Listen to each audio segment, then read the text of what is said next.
जी summit में Meloni से मिले मोदी, दोनों ने हाथ जोड़कर किया नमस्ते। एआई को लेकर मैक्रो ने मोदी की तारीफ की। पोप फ्रांसिस ने भी मोदी को लगाया गले।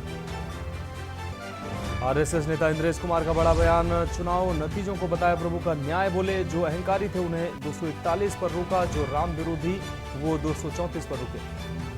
इंद्रेश के बयान से आरएसएस ने किया किनारा। आरएसएस सूत्रों के मुताबिक इंद्रेश का बयान निजी कहा, नहीं कोई है आधिकारिक बयान। खड़गे का मोदी सरकार पर हमला, बोले गलती से बनी एनडीए सरकार, मोदी के पास नहीं है जनादेश, कभी भी गिर सकती है सरकार। दिल्ली में पीने के पानी का संकट बरकरार, गीता कॉलोनी में बूंद बूंद पानी के लिए तरस रहे हैं लोग। पानी के टैंकर से हो रही है सप्लाई भी कम पड़ रही है।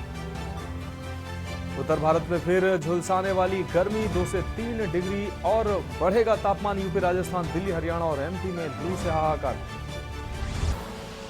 आप देख रहे हैं के न्यूज, खबरों का सारथी।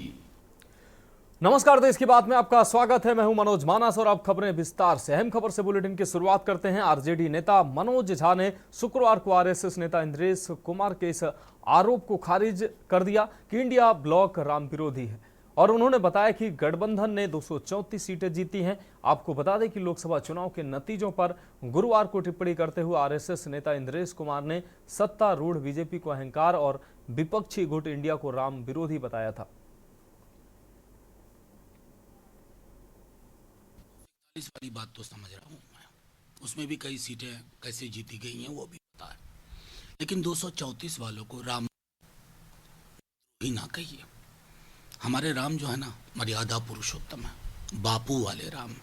इंद्रेश जी, आपको उसकी समझ नहीं हो सकती है। एक जेब में महात्मा गांधी की तस्वीर, दूसरे जेब में नाथूराम गोडसे की तस्वीर नहीं चलती है। ध्यान रहे, बाकी भारतीय लोकतंत्र जीवंत चीज है। वो 241 से 2 पर भी पहुंचा सकता है, ये पार्टी 2 पर थी। इसलिए इस लोकतंत्र में अहंकार, गुरूर, मैं, मेरा, मुझको, भैंस, मंगलसूत्र, मुजरा लोगों को अच्छा नहीं लगता। 241 वाली बात तो समझ रहा हूं मैं, उसमें भी कई सीटें कैसे जीती गई हैं वो भी पता है, लेकिन 234 वालों को राम द्रोही ना कहिए। हमारे राम जो है ना, मर्यादा पुरुषोत्तम है, बापू वाले राम। इंद्रेश जी, आपको उसकी समझ नहीं हो सकती है। अब रुक करते हैं अगली खबर का। भिंड के देहात थाना क्षेत्र के परसोना गांव में प्रेम प्रसंग के चलते भागी लड़की के परिजनों ने लड़के के बुजुर्ग दादा की लाठी, डंडे और धारदार हथियार से हमला कर उसकी हत्या कर दी। घटना के वक्त वृद्ध घर पर अकेला सो रहा था। मृतक के परिजन दबंगों की दहशत से घर छोड़कर भाग गए। वारदात बीती रात की है। पुलिस ने आरोपियों के खिलाफ हत्या का मामला दर्ज कर लिया है। वहीं पुलिस के वरिष्ठ अधिकारी संजीव पाठक ने इस घटना की पुष्टि की है। उनका कहना है कि संदिग्ध परिस्थिति में एक वृद्ध का शव मिलने की सूचना मिली थी। इस सूचना पर पहुंची पुलिस ने जांच पड़ताल की। मृतक के शरीर पर चोट के निशान मिले हैं, साथ ही हत्या के कुछ साक्ष्य भी मिले हैं। उनके परिवार के लोग हैं, जो लड़की भागी है। हाँ। कब हुई हत्या? आज रात। आप लोग घर पे नहीं थे उस समय? घर पे कोई नहीं था, 10 दिन से।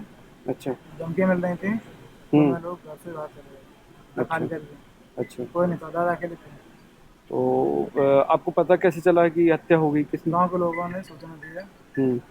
रात को जो आए, उसकी बट्टी है, बंदूक गनों की और कुल्हाड़ी फलता लेकर तो उनको मार दिया। आज सुबह सूचना मिली थी कि ग्राम परसोना, जो अभी थाना देहात के अंतर्गत आता है, उसमें एक व्यक्ति काफ़ी जटिल अवस्था में है और उसकी मृत्यु हो चुकी है। उस पर जाकर थाना प्रभारी और थाना प्रभारी के द्वारा जब देखा गया तो ऐसा प्रतीत हुआ कि प्रथम दृष्टया कि उसकी मृत्यु मारपीट के कारण हुई है।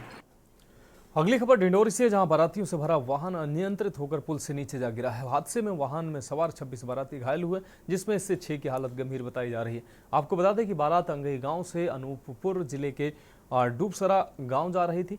बजाग थाना क्षेत्र के अंगई गांव के पास से हादसा हुआ है। सभी घायलों को बजाग सामुदायिक स्वास्थ्य केंद्र में भर्ती कराया गया है।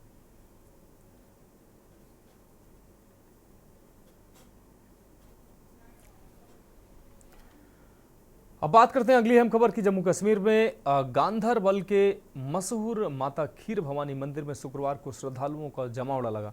श्रद्धालु देवी रागान्या के मंदिर में लगे सालाना मेले में आए थे। उन्होंने दिए जलाकर हाल ही में रियासी में हुए आतंकवादी हमले में मारे गए लोगों को श्रद्धांजलि दी। मारे गए सेना बल के जवानों को भी श्रद्धांजलि दी।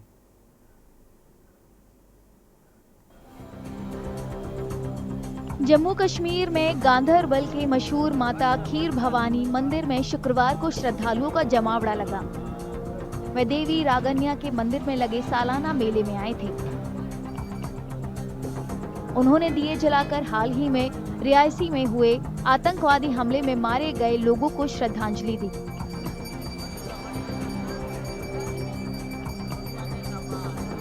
आज यहाँ पे खीर भवानी जी का जो मेला लगता है हर साल, उसके लिए आई हूँ और इस बार खासकर हमने जितने भी दिए यहाँ पे जलाए हैं वो सारे दिए एक श्रद्धांजलि है उन सब जवानों के लिए जो शहीद हुए हैं रियासी अटैक में या डोडा अटैक में या कठुआ अटैक में। तो ये हमारी तरफ से उनके लिए एक छोटी सी श्रद्धांजलि। आज माता खीर भवानी का मेला है। आज ही के दिन जम्मू कश्मीर में माता खीर भवानी का वास हुआ था। आज ही के दिन हम देश दुनिया से आतंकवाद खत्म होने की एक विशेष प्रार्थना की। आज हमने करीबन 15,000 दिए यहाँ पे जलाए। ये मंदिर मूल रूप से श्रीनगर में बना था। कश्मीरी पंडितों के लिए खास मंदिर हिंदू मुस्लिम भाईचारे का प्रतीक माना जाता है। ये हमारी कुल देवी है, तो इसलिए हमारे लिए बहुत बड़ा दिन है आज का। तो हम श्रद्धा पूर्वक यहाँ आए हैं, मंदिर में अपना सिर झुका के माता से श्रद्धा पूर्वक अपने भाव व्यक्त कर रहे हैं। हमें बहुत अच्छा लग रहा है। आज माता का दिन है, माता शैलपुत्री का दिन है। आज लोग श्रद्धा से आ रहे हैं। यहाँ पे लोगों की बड़ी भीड़ है। यहाँ पे हम माता चाहते हैं कि सुख शांति जम्मू कश्मीर दे दे, सबको सुख शांति दे दे। माता रानी सबको श्रद्धा करे यहाँ पे, इसलिए माता के दरबार में सभी आए हुए।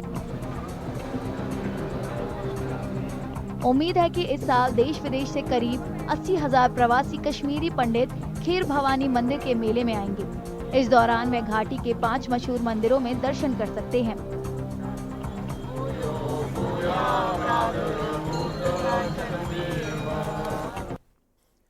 अब रुक करते हैं अगली अहम खबर की। पीएम के आगमन से पहले सीएम का निरीक्षण। सीएम योगी ने बनारस का निरीक्षण किया। आपको बता दें 18 जून को प्रधानमंत्री मोदी पहुंचेंगे बनारस। प्रधानमंत्री नरेंद्र मोदी का 2 दिवसीय बनारस का दौरा है और तीसरी बार पीएम बनने के बाद उनका ये पहला दौरा है। काशी विश्वनाथ मंदिर में दर्शन पूजन भी प्रधानमंत्री करेंगे।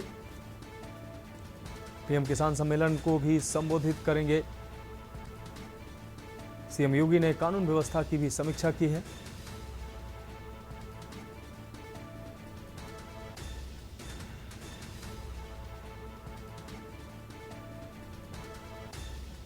तो काशी विश्वनाथ मंदिर में दर्शन पूजन प्रधानमंत्री करेंगे और किसानों के सम्मेलन को भी संबोधित करेंगे प्रधानमंत्री।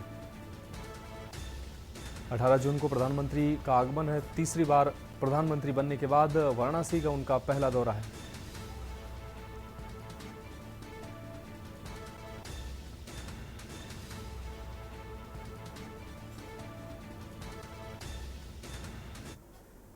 अब रुक करते हैं अगली खबर का। लखनऊ से अहम खबर सामने आ रही, जहां नगर निगम में संपन्न हुई कार्यकारिणी बैठक। 12 कार्यकारिणी सदस्यों की पर्चियों को पढ़ा गया है।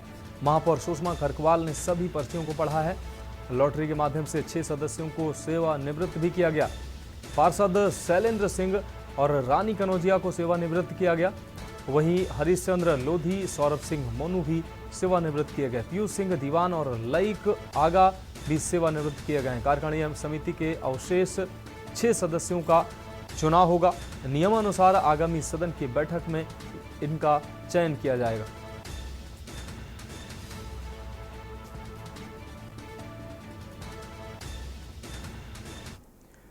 अब रुक करेंगे अगली खबर का हमीरपुर से। अगली खबर, जहां स्विमिंग पूल मालिक के साथ मारपीट की घटना सामने आई। दबंगों ने पीट कर लहूलुहान किया है। पुलिस ने घायल को अस्पताल में भर्ती कराया है।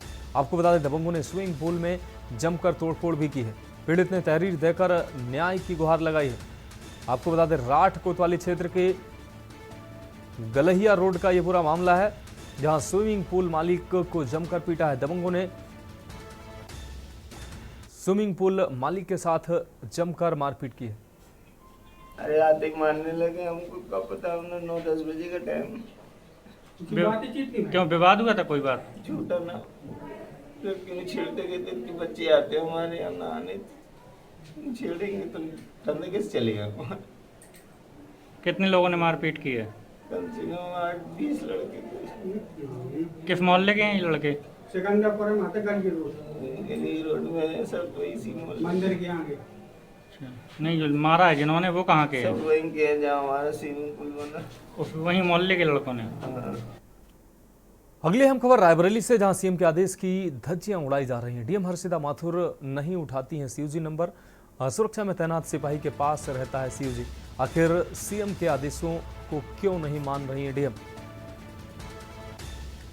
तो यह अहम खबर, डीएम हर्षिता माथुर नहीं उठाती हैं अपना सीयूजी नंबर, सुरक्षा में तैनात सिपाही के पास रहता है उनका सीयूजी नंबर। आपको बता दें कि इन अधिकारियों के पास जनता की शिकायतें और उनकी समस्याओं को सुनने के लिए सीयूजी नंबर होता है, लेकिन ये अधिकारी अपने पास ये फ़ोन नहीं रखते हैं, ये नंबर नहीं रखते हैं और ना ही जनता का फ़ोन उठाते हैं, उनकी समस्याएं सुनते हैं। उनके मातहतों के पास अक्सर ये फ़ोन होते हैं और उनके मातहत लोगों की समस्या सुनने के बाद उनको यूं ही टरका देते हैं।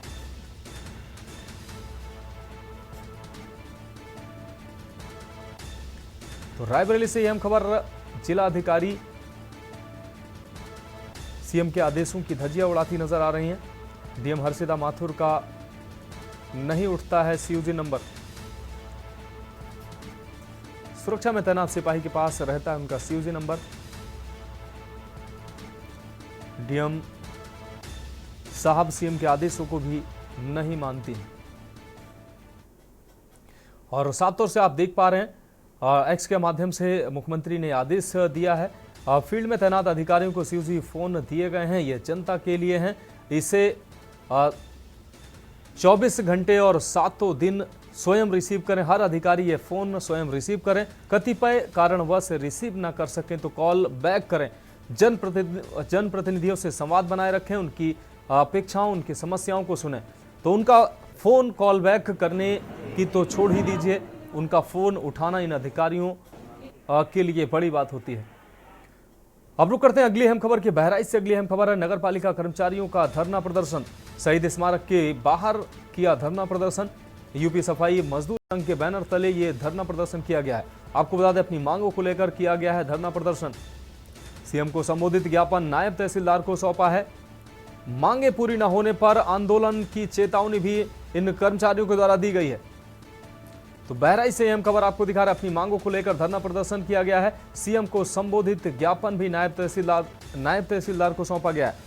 आपको बता दें, मांगे न पूरी होने पर आंदोलन की चेतावनी भी दी गई है। अब रुक करेंगे अगली खबर का। रायबरेली से अगली खबर है, जहां 30 साल पुरानी दुकान हटाने को लेकर विवाद हुआ है। दुकानदार ने की पेट्रोल डालकर आत्महत्या करने की कोशिश। तहसील प्रशासन पर बिना नोटिस के दुकान हटाने का आरोप लगाया है।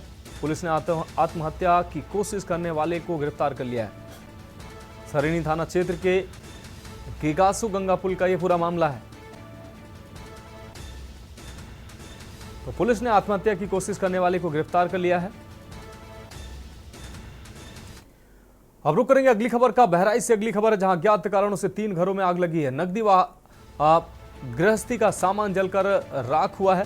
ग्रामीणों की मदद से आग बुझाने का प्रयास किया गया। तेज हवा के चलते आग ने उग्र रूप धारण किया था। तो बहराइच से यह अहम खबर आपको दिखा रहे हैं। संदिग्ध परिस्थितियों में आग की यह घटना सामने आई है। तेज हवा के चलते आग ने उग्र रूप धारण किया। अब रुक करेंगे अगली खबर का। हमीरपुर से यह खबर है, तेज रफ्तार ट्रक ने 3 बाइक सवारों को रौंदा है। आपको बता दें, 3 बाइकों को मारी है टक्कर। बाइक सवारों की, आपको बता दें, 2 बाइक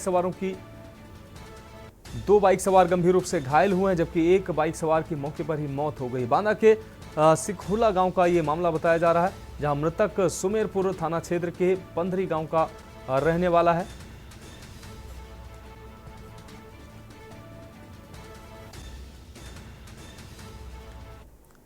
अगली खबर आजमगढ़ से है, जहां शुभम गोल्डी मसाले प्राइवेट लिमिटेड कानपुर ने गोल्डी विक्रेता सम्मेलन एवं लकी ड्रॉ पुरस्कार वितरण का आयोजन किया। होटल ग्रांड SR सिधारी में आयोजित सम्मेलन में विक्रेताओं को सम्मानित भी किया गया। इस अवसर पर मुख्य अतिथि के रूप में कंपनी के प्रबंधक निदेशक श्री सुदीप गोयन का मौजूद रहे। नमस्ते। पहले तो सबका स्वागत करता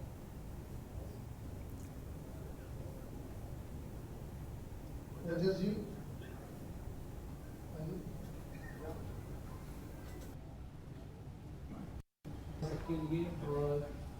है लोकल गृहिणी को और हमारे हलवाई बंधु की बहुत ज़्यादा कन्वीनियंस है।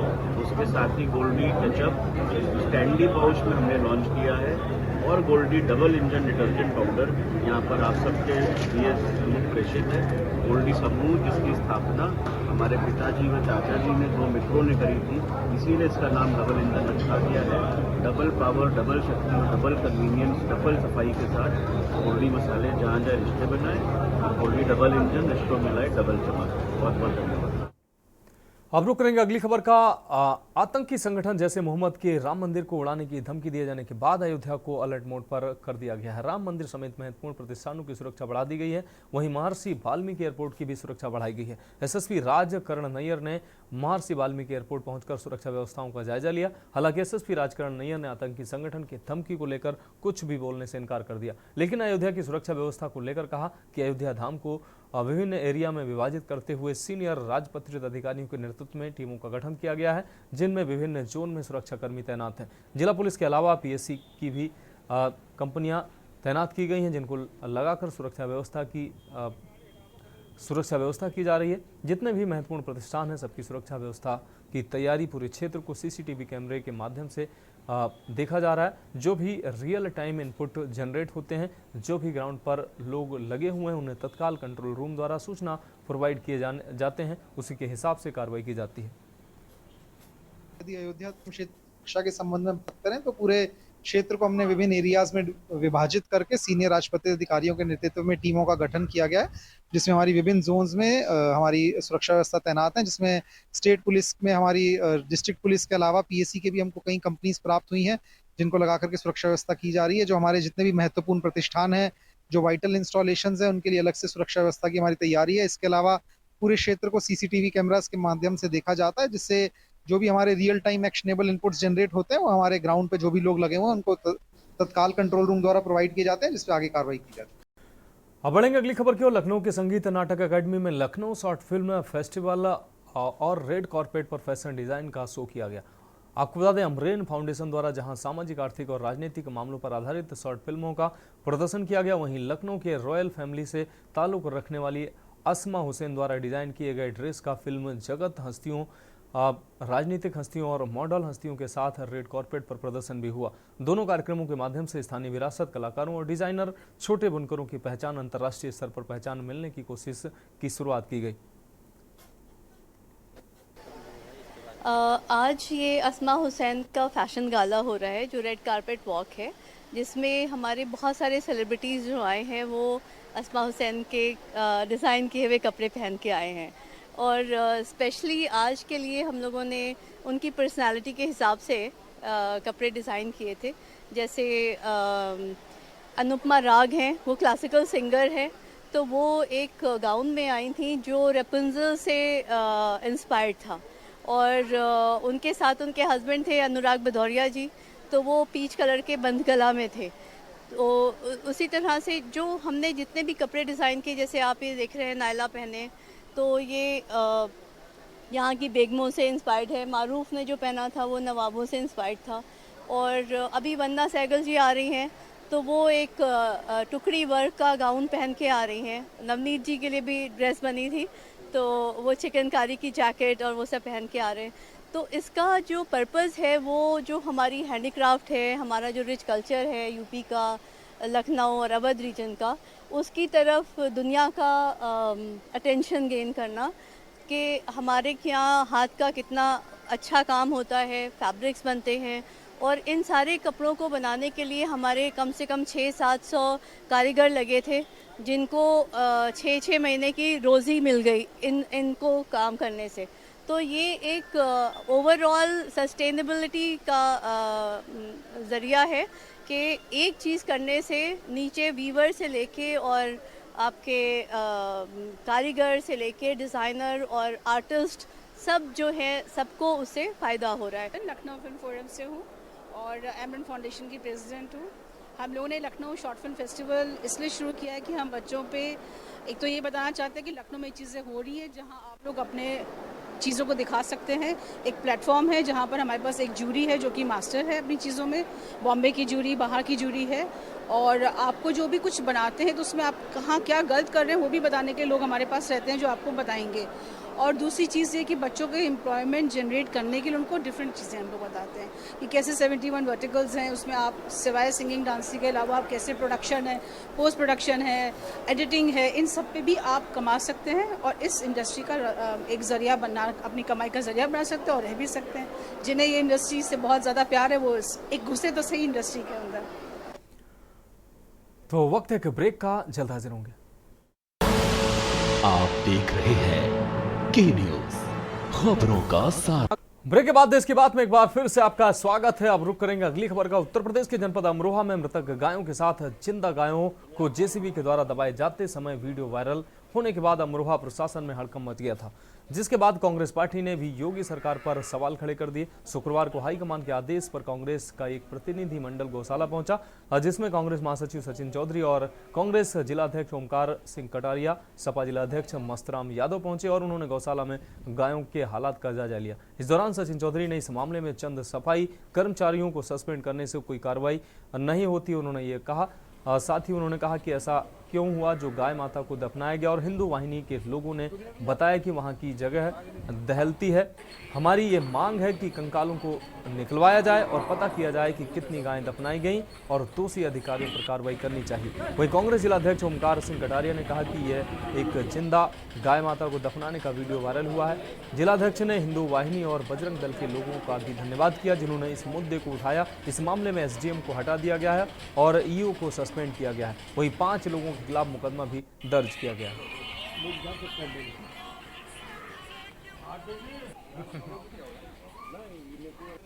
इस आशय से आए हैं कि अभी 2-3 दिन पहले का प्रकरण है कि यहाँ पे एक वीडियो वायरल हुई कि जिंदी गौ माता को कुछ लोग दफनाने का काम कर रहे थे, और ये घोर पाप है।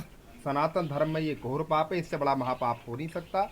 और मैं धन्यवाद करना चाहूँगा विश्व हिंदू परिषद के, बजरंग दल के जो भी कार्यकर्ता थे, उन्होंने इस मामले को उठाया, वो धन्यवाद के पात्र और बधाई के पात्र हैं और हम उनके आभारी हैं। इसमें दोषी छोटे कर्मचारियों के खिलाफ कार्रवाई करके सरकार अपनी नैतिक जिम्मेदारी से बच नहीं सकती। मैं दावे से कह सकता हूँ कि उत्तर प्रदेश की सरकार को और उत्तर प्रदेश के मुख्यमंत्री बाबा आदित्य योगीनाथ जी को गौ हत्या का पाप लगेगा। हसनपुर में कांग्रेस के सभी पदाधिकारी हमारे साथ आए हुए हैं। यहाँ पे एक जीवित गाय माता को दफनाने का मामला परसों सामने आया था, जिसका संज्ञान लेते हुए हाईकमान से आदेश हुआ है कि एक बार ये पता किया जाए, क्योंकि जो सरकार गाय को माता बताती है और वो इतनी लापरवाही कर सकती है और चंद कुछ सफाई कर्मचारियों को दोषी बता के उनको हटा देने से मामला नहीं रद्द होगा। इस मामले में सरकार को नैतिक जिम्मेदारी लेते हुए, क्योंकि जो भी पैसा आ रहा है वो अधिकारियों के पास आ रहा है, वो पैसा जा कहाँ रहा है उसकी जांच हो, और कितनी गाय माता पहले भी यहाँ पे जीवित दफना दी गई हैं। अपनी माता को कौन दफनाता है? वैसे तो आप कहते हैं गाय माता होती है, वोट के नाम पे गाय माता, हिंदुस्तान पाकिस्तान मुसलमान, ये सब बातें होती हैं। चुनाव खत्म हो जाता है तो गाय जो है एक पशु बन जाता है इनके लिए। पशु को भी जीने का हक है। जब तक किसी भी जीव जंतु के प्राण ना निकले उससे पहले उसे मिट्टी में नहीं दफनाना चाहिए। ये वेदों में, पुराणों में सब जगह लिखा हुआ है। अब रुक करेंगे उत्तराखंड की खबरों का। भारतीय किसान यूनियन भानु गुट ने हरिद्वार में 3 दिवसीय किसान सम्मेलन चल रहा है, जिसमें सैकड़ों की संख्या में देश के कोने कोने से आए किसानों के प्रतिनिधियों ने अपनी बातें रखी हैं। साथ ही भारतीय किसान यूनियन भानु के राष्ट्रीय अध्यक्ष ठाकुर भानु प्रताप सिंह का कहना है कि हमारे द्वारा किसान सम्मेलन में किसानों की मांगों को लेकर मंथन किया जा रहा है। सभी मांगों का ज्ञापन देश के प्रधानमंत्री मोदी को भेजा जाएगा। अगर 1 महीने में हमारी मांगें पूरी नहीं होती हैं तो पूरे देश में भारतीय किसान यूनियन भानु द्वारा विरोध प्रदर्शन किया जाएगा।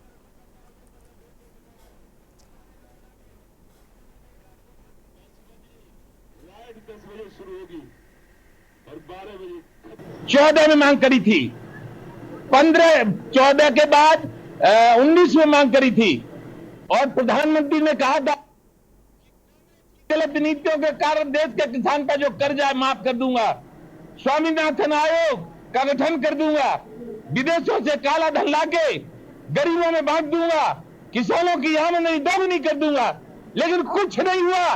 निवेदन किया, प्रधानमंत्री ने एक दिन मिलने का भी समय नहीं दिया। तो फिर 24 के चुनाव में हमने घोर विरोध किया। घोर विरोध का नतीजा ये निकला कि उत्तर प्रदेश में सीट भाजपा की 33 आई 80 में से, और माननीय प्रधानमंत्री की बहुमत नहीं पाया। जो कह रहे थे हम भगवान राम का अवतार है, भगवान राम के अवतार का बहुमत नहीं है। 238 सीट आई है। लेकिन टेलर है हमारा, और क्या है, टेलर पक्का टेलर। और अब हम कह रहे हैं गठबंधन करके सरकार बना लिया, प्रधानमंत्री जी बन गया। बढ़ेंगे अगली खबर की ओर। बगवाड़ा मंडी इलाके के लोगों में उस वक्त अफरा तफरी मच गई जब वहां मौजूद कबाड़ गोदाम में अचानक आग लग गई। देखते ही देखते आग ने विकराल रूप धारण कर लिया और झोपड़ियों को अपने आगोश में ले लिया। आग और धुएं की लपटों से आसमान में धुआं छाने लगा। सूचना मिलते ही पुलिस व अग्निशमन विभाग के अधिकारी मौके पर पहुंचे और आग को बुझाने का कार्य शुरू हुआ। भीषण अग्निकांड में करोड़ों का नुकसान होने का अनुमान है। जानकारी के अनुसार बगवाड़ा मंडी इलाके की आबादी के पीछे स्थित भूखंड में पहाड़गंज निवासी जफीर अहमद, सलीम अहमद, बगवाड़ा निवासी रंजीत सिंह संधू, एहसान हसन भूत बंगला निवासी इमरान खान के अलावा वाहिद अली का कबाड़ का गोदाम है। शुक्रवार की दोपहर 3 बजे के करीब अचानक कबाड़ के ढेर में आग लग गई। जब तक कबाड़ गोदाम संचालक कुछ समझ पाता, आग ने विकराल रूप ले लिया।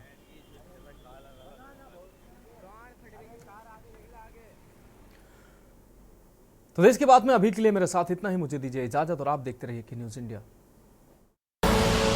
आप देख रहे हैं की न्यूज, खबरों का सारथी।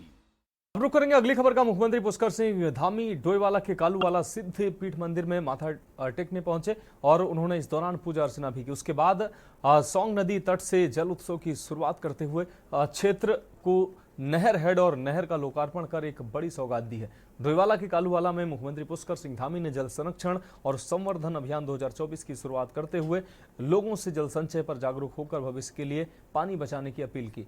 सीएम धामी ने इस अवसर पर कालूवाला में सौंग नदी तट पर 3 करोड़ 80 लाख की लागत से बने नहर हेड और नहर का सीएम धामी और वन मंत्री सुबोध गैरोला, सिंचाई मंत्री सतपाल महाराज ने लोकार्पण किया और क्षेत्र के 600 परिवारों और 6000 किसानों को इस योजना से लाभान्वित किया। कार्यक्रम की अध्यक्षता डोईवाला के विधायक ब्रजभूषण गैरोला ने करते हुए कहा कि क्षेत्र के सैकड़ों किसानों को अब सिंचाई के लिए 12 महीने पानी मिल सकेगा। कार्यक्रम में अपर सचिव आनंद वर्धन, सचिव शैलेश बगोली, आर राजेश कुमार, डीएम देहरादून सोनिका और एसएसपी देहरादून अजय सिंह के साथ बड़ी संख्या में क्षेत्र के लोगों ने शिरकत की।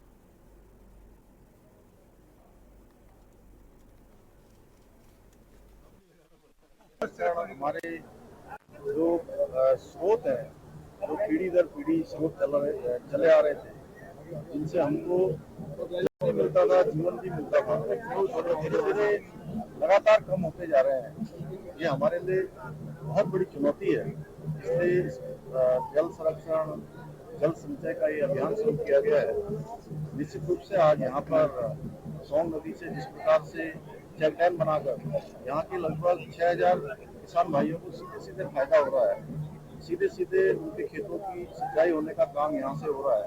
इस प्रकार का अभियान हम पूरे प्रदेश के अंदर जहाँ जहाँ पे हमारे स्रोत वर्षों के स्रोत थे, आज जो सूख गए हैं, उनको फिर से उन स्रोतों को रिचार्ज किया जाए। देखिए, ये पहले तो मैं बहुत धन्यवाद करूंगा प्रदेश के यशस्वी युवा मुख्यमंत्री पुष्कर सिंह धामी जी का, जिन्होंने अपने अमूल्य समय में से हमारे एक सुंदर से गांव के लिए बहुत समय निकाला। इतना समय हमारे लिए बहुत है कि माननीय मुख्यमंत्री जी यहाँ कालूचित बाबा के आशीर्वाद लेने के लिए पहुंचे।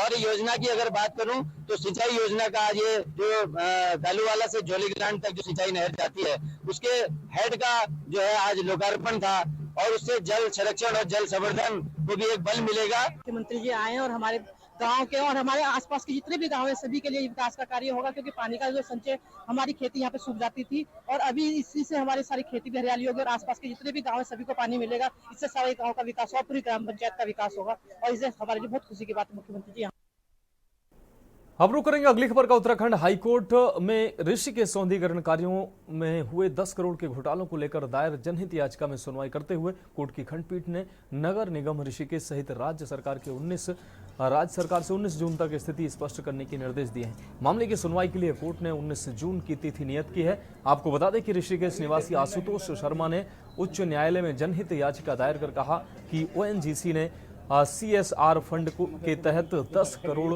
नगर निगम ऋषिकेश को सौंदर्यीकरण कार्यों के लिए दिए थे, जिसका ठेका नगर निगम द्वारा पाल फाउंडेशन को दिया गया था। फाउंडेशन के द्वारा उक्त धनराशि का दुरुपयोग कर कई तरह की अनियमितता बरती गई, जिसके चलते जल संस्थान के एक कर्मचारी की मौत भी हो गई थी।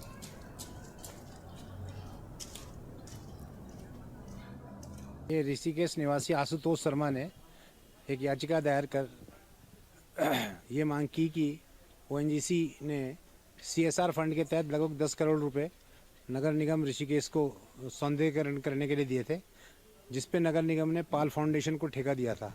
परंतु पाल फाउंडेशन के द्वारा उस धनराशि का मिसयूज़ करते हुए ऐसी जगह पे जहां पर पानी और बिजली के कनेक्शन एक साथ लगा दिए, जिसमें एक जल संस्थान के कर्मी की मृत्यु भी हो गई है। और इसके अलावा जो पुराने जहाँ पर थे बिजली के खंभे वगैरह जो नए लगने थे, उन्हीं खंभों के आसपास ही दूसरे खंभे लगाए गए। कई तरह की इससे इरेगुलरिटी है। इसी तरह से टेंडर हुआ, जैसे 27 तारीख को, और उसका डॉक्यूमेंट दिखा रखा पहले से। तो कई तरह से हमने मांग थी। अब रुक करेंगे अगली खबर का। प्रदेश में बढ़ती गर्मी का सिलसिला जारी है। मैदानी जिले देहरादून, हरिद्वार, उधम सिंह नगर में तापमान 40 डिग्री सेल्सियस से ऊपर होने के कारण लू चलती नजर आ रही है। वहीं मौसम विभाग के अनुसार अभी 1-2 दिन इसी प्रकार की गर्मी का सिलसिला जारी रहने वाला है। लेकिन 16-17 जून से प्रदेश के अधिक ऊंचाई वाले जिलों चमोली, रुद्रप्रयाग, उत्तरकाशी, बागेश्वर, अल्मोड़ा की कुछ जगहों पर हल्की बारिश की संभावना है। इसके साथ ही 18 जून से प्री मानसून शुरू होने से प्रदेश भर में मौसम बदलने की संभावना है, जिससे मौसम में तापमान में कमी देखने को मिल सकती है।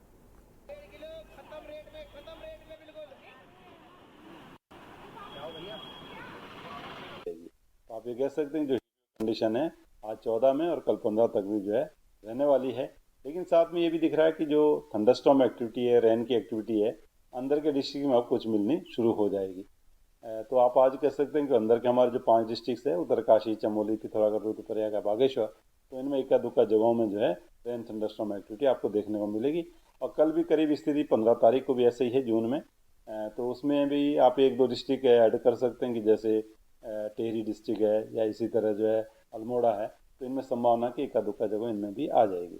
जब आप 16 या 17 में जाते हैं तो मैं कहूँगा कि हिल्स में जो थंडरस्टॉर्म एक्टिविटी है, जो हमारे डिस्ट्रिक्ट हिल्स वाले सभी डिस्ट्रिक्ट्स हैं, तो उनमें तो जो है आइसोलेटेड एक्टिविटी रेन थंडरस्टॉर्म की मिलेगी। तो आप ये कह सकते हैं कि 15 के बाद जो टेम्परेचर्स है उनमें कमी आनी चाहिए। और 17 से तो जो एक्टिविटी है या 18 से खासकर, तो 18 से तो पूरे प्रदेश में जो है light moderate rain thunderstorm activity वो मिलने वाली है। उत्तराखंड प्रदेश भीषण गर्मी की मार झेल रहा है। बात करें मैदानी जिलों की तो देहरादून, हरिद्वार और उधम सिंह नगर में 40 डिग्री से अधिक टेम्परेचर बना हुआ है। बीते दिन 122 वर्षों का रिकॉर्ड टूटा और 42 डिग्री से अधिक टेम्परेचर दर्ज किया गया।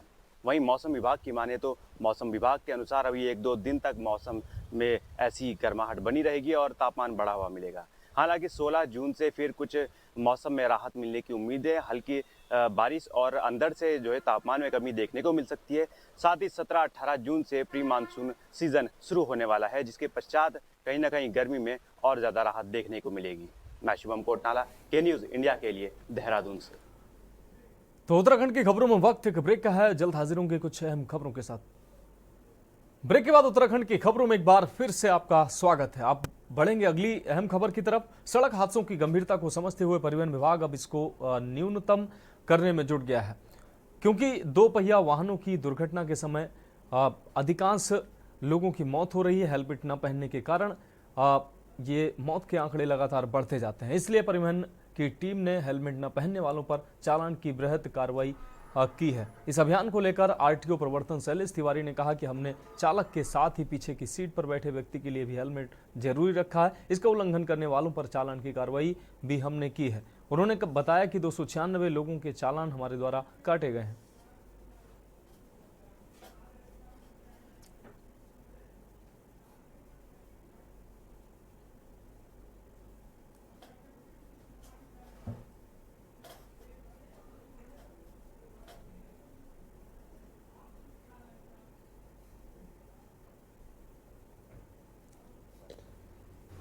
ड्राइवर हो या पीछे बैठने वाला पिलियन राइडर, दोनों के लिए हेलमेट पहनना अनिवार्य है। जैसे मान लो दुर्घटना हो गई तो दुर्घटना में नुकसान तो पीछे बैठने वाले का भी हो सकता है, इसलिए मोटर व्हीकल एक्ट में जो ड्राइवर है और जो पीछे बैठने वाला पिलियन राइडर है उसके लिए हेलमेट पहनना अनिवार्य है। देहरादून में और हमारे जो आरटीओ संभाग, जो आरटीओ देहरादून का पूरा रीजन है, इसमें हम लोगों ने हेलमेट पे अभियान चला रखा है। खासकर हमारा विशेष फोकस है कि ड्राइवर के साथ साथ जो पीछे बैठने वाला है सवारी, वो भी हेलमेट लगाए। अब रुक करेंगे अगली खबर का। एक तरफ चिलचिलाती गर्मी और दूसरी ओर बढ़ती बिजली की मांग को लेकर आखिरकार ऊर्जा निगम ने शहर के 3 उपकेंद्रों की क्षमता वृद्धि कर उन्हें अपग्रेड कर दिया है। ऊर्जा निगम के अधीक्षण अभियंता नवीन मिश्रा ने बताया कि नगर और ग्रामीण खंड के 3 उपकेंद्रों की क्षमता वृद्धि करने का काम पूरा कर लिया गया है। 132 केवी उपकेंद्र काठगोदाम में पावर ट्रांसफार्मर की क्षमता 10 MVA से बढ़ाकर 12.5 MVA कर दी गई है, जिससे विद्युत आपूर्ति पहले से बेहतर होगी। वहीं कमलुआ गांजा में एक अतिरिक्त 12.5 MVA का ट्रांसफार्मर स्थापित कर दिया गया है, जबकि केडी चौराहा, फूलचौड़ और टीपी नगर में स्थापित 12.5 MVA के पावर ट्रांसफार्मर को भी अपग्रेड कर दिया गया है। ये इस वर्ष जो है हमारे हल्द्वानी क्षेत्र में आप सभी ने संज्ञान लिया होगा कि अप्रत्याशित गर्मी पड़ी है, और अगर बिजली खपत की बात की जाए तो पिछले वर्ष मई के माह से इस वर्ष मई के माह को अगर कंपेयर करें तो लगभग 26% ऊर्जा खपत में बढ़ोतरी हुई है। और अगर इस वर्ष अप्रैल और इस वर्ष मई के माह में अगर कंपैरिजन करें तो 28% के लगभग कंजम्पशन में ग्रोथ हुआ। इतना अधिक कंजम्पशन में ग्रोथ होने के कारण क्या है कि हमारे ट्रांसफार्मर इत्यादि ओवरहीट हो जा रहे हैं, और ट्रांसफार्मर जो है 70 degree centigrade temperature warning level है और 80 डिग्री सेंटीग्रेड में ट्रांसफार्मर ऑटो ट्रिप कर जाते हैं। तो ट्रांसफार्मर ऑयल का टेम्परेचर लिमिट से बियॉन्ड ना जाए, इसलिए हम लोग उसमें उसकी कूलिंग के लिए कूलर इत्यादि स्थापित कर। अब बढ़ेंगे अगली खबर की ओर। दिल्ली से देहरादून एक शादी में शामिल होने के लिए मिनी बस में सवार होकर जा रहे करीब 2 दर्जन लोगों की जान बाल बाल बच गई। दरअसल जिस मिनी बस में ये लोग सवार थे, अचानक ही वो मोहंड की पहाड़ियों में अज्ञात कारणों के चलते उसमें आग लग गई। ड्राइवर ने तुरंत ही गाड़ी के ब्रेक लगाए और गाड़ी में मौजूद बारातियों ने कूदकर अपनी जान बचाई, जिसके बाद देखते ही देखते बस आग का गोला बन गई। दमकल कर्मियों ने आग को काबू में किया।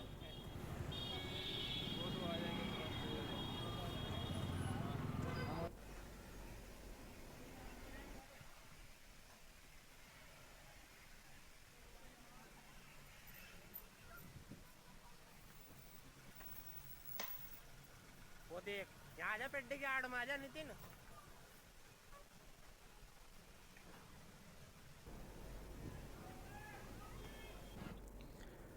अब बात करते हैं अगली अहम खबर की। उत्तराखंड में गंगा, यमुना, अलकनंदा, भागीरथी जैसी दर्जनों बड़ी नदियां हैं, लेकिन फिर भी इन दिनों उत्तराखंड में सैकड़ों बस्तियों में पानी की किल्लत हो रही है।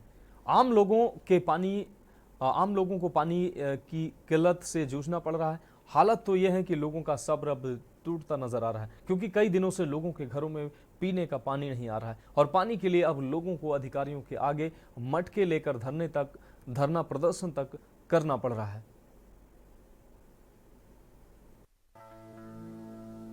लगातार बढ़ती गर्मी के बीच उत्तराखंड के कई इलाकों में लोगों को पानी की किल्लत से जूझना पड़ रहा है। राजधानी देहरादून के काठ बंगला इलाके में ऊंचे इलाकों में रहने वाले लोगों ने बताया कि पानी की कमी की वजह से उन्हें हर रोज ऊपर पहाड़ से पीने का पानी लाना पड़ रहा है।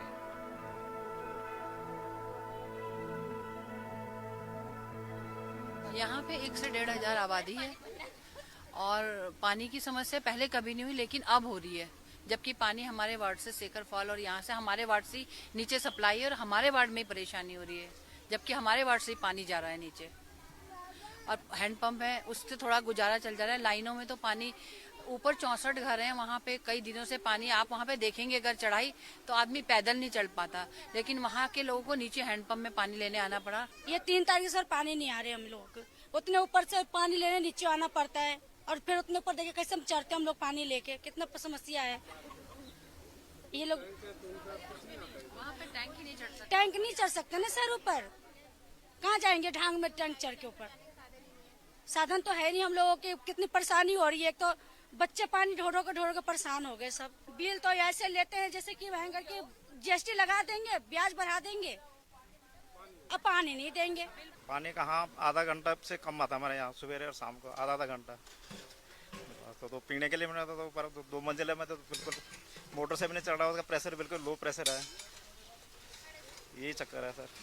तो कोई अगर सुविधा हो तो पानी का कराओ तो कहीं से कोई कुछ और जगह तो, बल्कि तो एडिशनल लाइनें खुली हुई है हमारे यहाँ, तो वो भी नहीं हुए अब तक। कुछ लोगों का दावा है कि वे पिछले 6 महीनों से पानी की किल्लत से जूझ रहे हैं। लोग अपनी पानी की जरूरतों को पूरा करने के लिए हैंडपंप और नल की तलाश करने को मजबूर हैं। यहाँ पर कोई नहीं आया है, यहाँ सदैव संकट ही रहता है। कम से कम 5-6 महीने हो गया पानी नहीं आया, कभी आ जाता है कभी नहीं आता, और पीने वाला पानी नहीं है। नदी का पानी है, बाहर उधर से लाते हैं नदी पार से पीने के लिए। जब 5-6 महीने हो गए संकट। प्रशासन के मुताबिक आने वाले दिनों में स्थिति में सुधार होने की संभावना है। जिन इलाकों में पानी की कमी है वहां वैकल्पिक व्यवस्था की गई है। मई लास्ट वीक के आसपास की जो क्राइसिस ज़्यादा थी वो अब कम हो गई है, अब स्थिति थोड़ी बेहतर है पहले से। बट अभी भी ऐसे इलाके हैं जहाँ पे पेयजल को लेकर के अभी समस्याएं हैं। हम लोग एक्चुअली हर साल 1 अप्रैल से मॉनिटर करना शुरू करते हैं, उससे पहले पूर्व तैयारियां भी करते हैं कि किन इलाकों में संभावना हो सकती है कि क्राइसिस होगी और वहाँ के लिए क्या क्या अरेंजमेंट हमने करने हैं। अभी आज की तारीख में अर्बन एरियाज में देहरादून के कई ऐसे मोहल्ले हैं, हल्द्वानी के कई ऐसे मोहल्ले हैं, या चमोली में कर्णप्रयाग वगैरह के कुछ नगर ऐसे मोहल्ले हैं, उत्तरकाशी में बरकोट वगैरह के कुछ मोहल्ले हैं जहाँ पे क्राइसिस है। लोगों को उम्मीद है कि मानसून के आने से उनकी परेशानियां कम होंगी और जल्द ही पानी की सप्लाई सुधरेगी।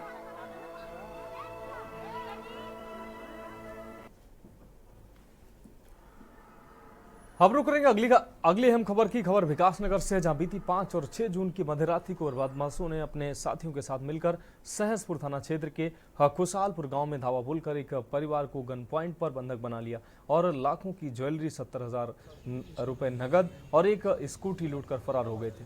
पीड़ित परिवार की तहरीर के आधार पर मुकदमा दर्ज कर स्थानीय पुलिस आरोपियों की पहचान कर धर पकड़ में लगी हुई थी। तभी टिमली के दरारीट चेक पोस्ट के पास यूटिलिटी वाहन सवारों को चेकिंग के दौरान पुलिस ने रुकने का इशारा किया, लेकिन वाहन में सवार लोगों ने बैरिकेडिंग को टक्कर मारते हुए अपने वाहन को आगे दौड़ा लिया।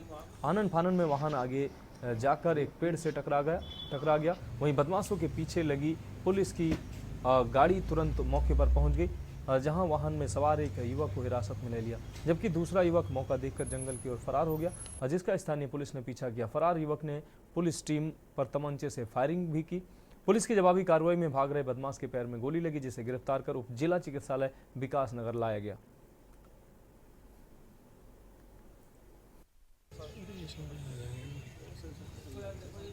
एक सप्ताह पहले खुशालपुर गांव में देर रात्रि को बदमाशों ने जो है लूटपाट करके घर में घुसकर जहां पर बंधक बनाकर परिवारजनों को करीब 70,000 रुपए कैश और जो ज्वेलरी के घर में, क्योंकि घटनाक्रम में 4 लोग का नाम बताया गया, 4 लोग के बारे में बताया गया था कि 4 लोग अंदर घुसे थे, तो तत्काल लूट का इसको मुकदमा दर्ज करके हमारी विभिन्न टीमें जो देहात की हैं, थाना की हैं और एसओजी की, इस पर काम कर रहे थे और कुछ सूचनाओं पर लगातार अभी चेकिंग अभियान भी चल रहा था। इसी सूचना के आधार पर देर रात्रि चेकिंग अभियान चल रहा था, जिसमें तिमली के पास जो है बदमाश 2 थे, इसमें जो यूटिलिटी गाड़ी से थे और जो घटना में पहले भी यहाँ पर आए थे, पुनः घटना के प्रयासरत थे यहाँ क्षेत्र में, उनके द्वारा पुलिस द्वारा रोकने पर वो भागे, जिससे गाड़ी वहाँ पेड़ पर उनकी टकरा गई। एक बदमाश को मौके से जो रमजान करके नाम है जो सहारनपुर का, उसको गिरफ्तार कर लिया गया था। दूसरे बदमाश की जब घेराबंदी की गई तो पुलिस पार्टी पर उसने फायर किया, जिससे जवाबी फायरिंग में उसको गोली लगी। उसका नाम बबलू बादशाह है, जो मुजफ्फरनगर का रहने वाला है। तो उत्तराखंड की खबरों में फिलहाल मेरे साथ अभी के लिए इतना ही। मुझे दीजिए इजाजत और आप देखते रहिए के न्यूज़ इंडिया।